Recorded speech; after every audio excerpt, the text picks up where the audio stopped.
Bonjour à tous, c'est Jean-Luc Haut sur sa chaîne YouTube. Aujourd'hui, nous allons parler de la marine turque qui renforce sa capacité d'attaque furtive grâce au nouveau missile de croisière sous-marin Akata de Roketsan.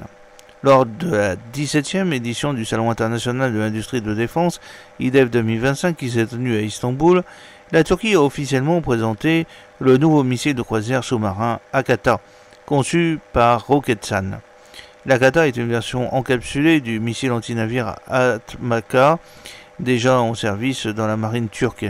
Il a été développé spécifiquement pour permettre à la Turquie de lancer des missiles de croisière guidés depuis les profondeurs, une capacité dont disposent seulement quelques pays.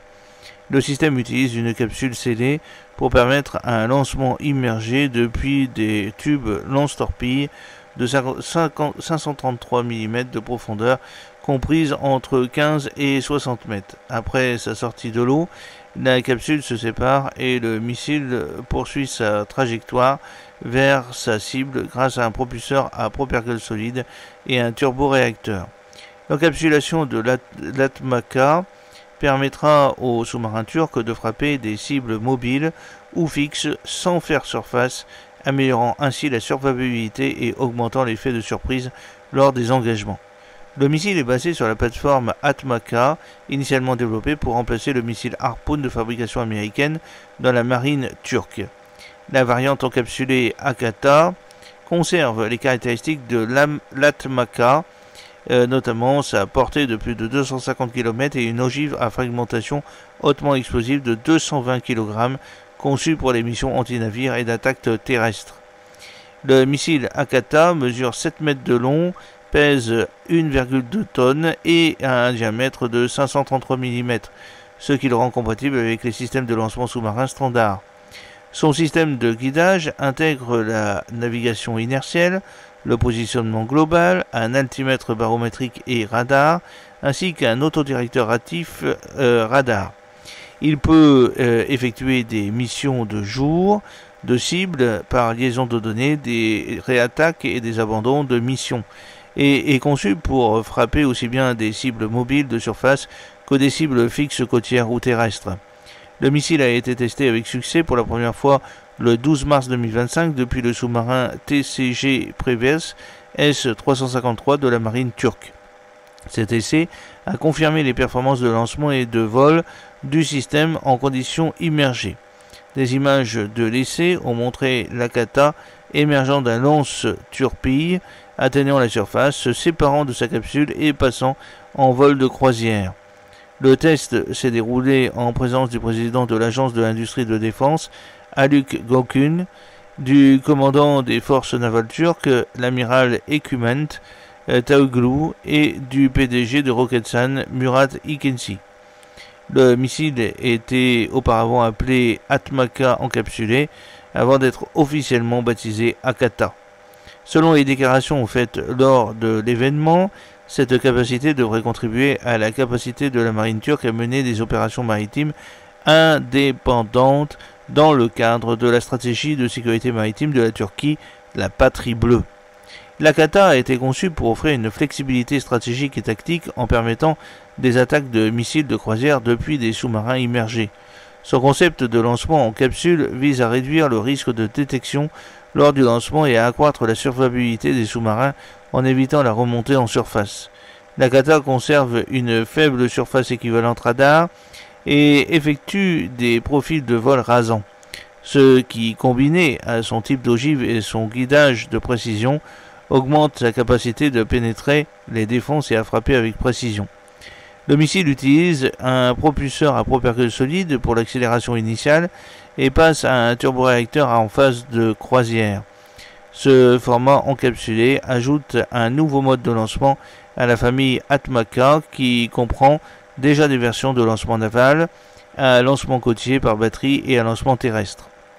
Le développement de l'Atmaka a débuté en 2009 et le missile est entré en production de série en 2018 après de nombreux essais terrestres et navals. Le missile a été conçu pour être compatible avec plusieurs plateformes de la marine turque, notamment les corvettes de classe Ada, les frégates de classe Istanbul et de classe G, ainsi que les patrouilleurs hauturiers de classe Isar.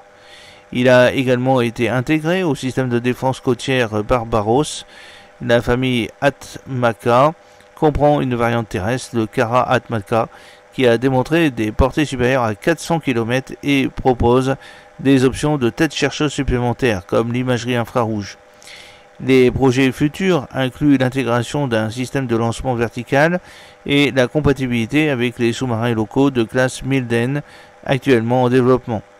Outre l'Akata, Roketsan a présenté 5 autres nouveaux systèmes de l'IDEF 2025, le missile balistique hypersonique Typhoon Block 4, le missile RR à statoréacteur Gobora, la munition rôdeuse à grande vitesse Eren, le missile balistique aéroporté 300ER et le lanceur de satellite Simsec 2.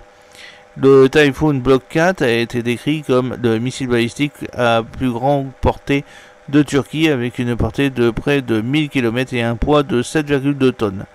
Le Gokbora est destiné au lancement en soute depuis des plateformes de combat de nouvelle génération telles que le TFX et le Kilil-Gema. L'Eren est conçu pour les attaques antipersonnelles et anti-véhicules depuis de multiples plateformes et offre une autonomie prolongée et une portée supérieure à 100 km. Le 300ER peut être lancé depuis des avions en réaction et des drones, avec une portée effective de plus de 500 km. Le Simsec 2 est capable d'emporter une charge utile satellitaire de 1,5 tonnes en orbite hélosynchrone et succède au véhicule Simsec 1, dont le premier essai était prévu en 2027. Le système Akata remplacera à terme les missiles sous-marins UGM-84 de fabrication américaine de la marine turque. En mars 2025, Roketsan a confirmé que les phases de conception et des tests de l'Akata étaient terminées et qu'il s'inscrivait dans le cadre plus large des efforts de la Turquie visant à réduire sa dépendance étrangère en matière d'armes stratégiques. Il a été confirmé que le missile fonctionnerait à partir des lance-torpilles standards et soutiendrait de futurs systèmes tels que les modules de lancement vertical des sous-marins. Il complète les précédentes intégrations de plateformes de l'Atmaca et confère une nouvelle capacité opérationnelle aux sous-marins turcs. Le missile partage également son infrastructure de production avec d'autres systèmes de missiles de croisière Roketsan et son exportation pourrait être envisagée en fonction de la compatibilité de la plateforme avec les marines étrangères.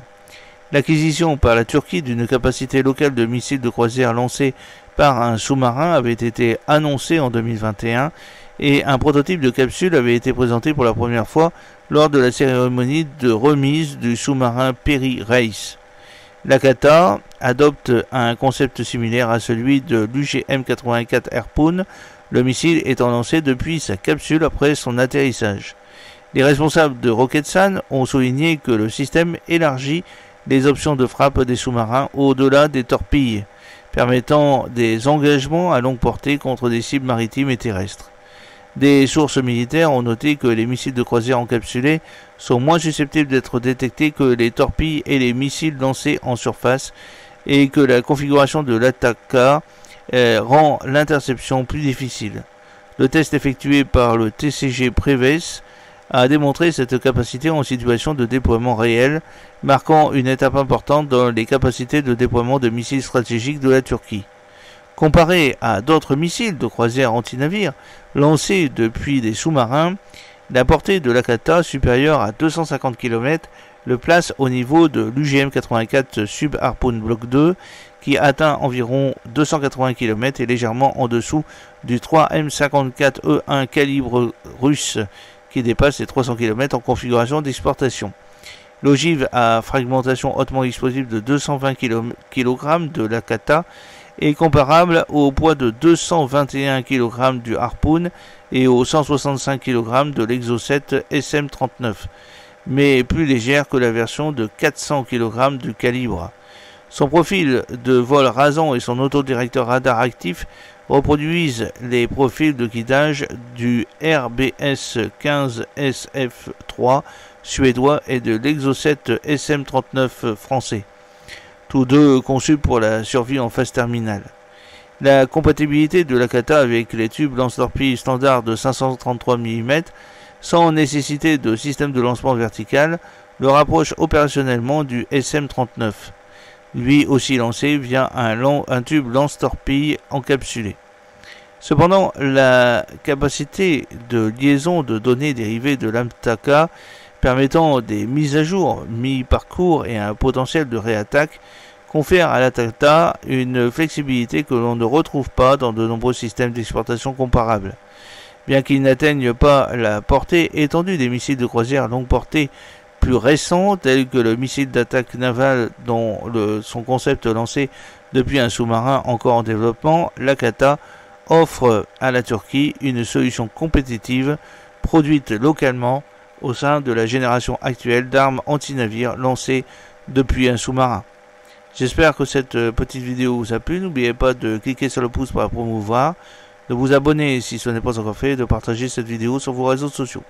A très bientôt, fidèlement, Jean-Luc O.